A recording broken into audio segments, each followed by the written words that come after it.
ইশরাকের নামাজ। ইশরাকের নামাজ কখন পড়ে? সকালবেলা সূর্য উদয় হওয়ার পরে।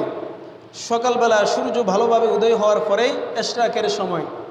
এই ইশরাকের নামাজ পড়লে লাভ কি হবে, ফজিলত কি হবে? তিরমিজি শরীফের হাদিস ওয়াকাযা ফিল মিশকাত, এই হাদিসটা মিশকাত শরীফের মধ্যেও আসছে।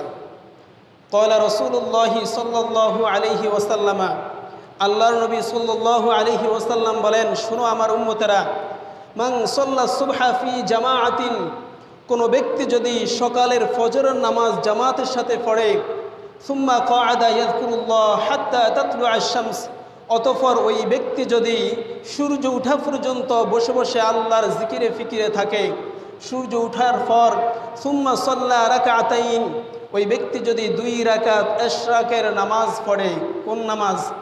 2 রাকাত ইশরাকের নামাজ পড়ে, নবী বলেন কানাত লাহু কাআজরি হজ্জাতিন ওয়া উমরাতিন, আল্লাহ সুবহানাহু ওয়া তাআলা তাকে হজ এবং উমরার সওয়াব দান করবেন। সুবহানাল্লাহ।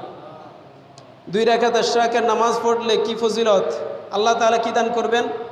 হজ এবং উমরার সওয়াব দান করবেন। এবার আপনারা মনে মনে সন্দেহ হতে পারে যে যারা লক্ষ লক্ষ হাজার হাজার টাকা খরচ করে হজ এবং যাকাত আদায় করে, যারা হজ করে উমরা করে, তাদের যেই পরিমাণ সওয়াব হবে, আমরা 2 রাকাত নামাজ পড়লে আমাদের কি ওই পরিমাণ সওয়াব হবে? এরকম অন্তরের প্রশ্ন আসতে পারে, সন্দেহ আসতে পারে।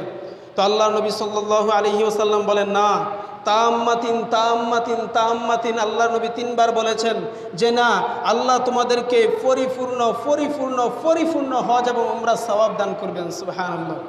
একটুও কম হবে না, বরঞ্চ যারা লক্ষ টাকা খরচ করে হজ এবং উমরা করে, তার হজ কবুল হচ্ছে কি হচ্ছে না তারও কোনো গ্যারান্টি নেই। গ্যারান্টি আছে? যারা হজ করেছে, করতেছে লক্ষ টাকা খরচ করে, তার হজটা যে কবুল হচ্ছে এর কোনো গ্যারান্টি।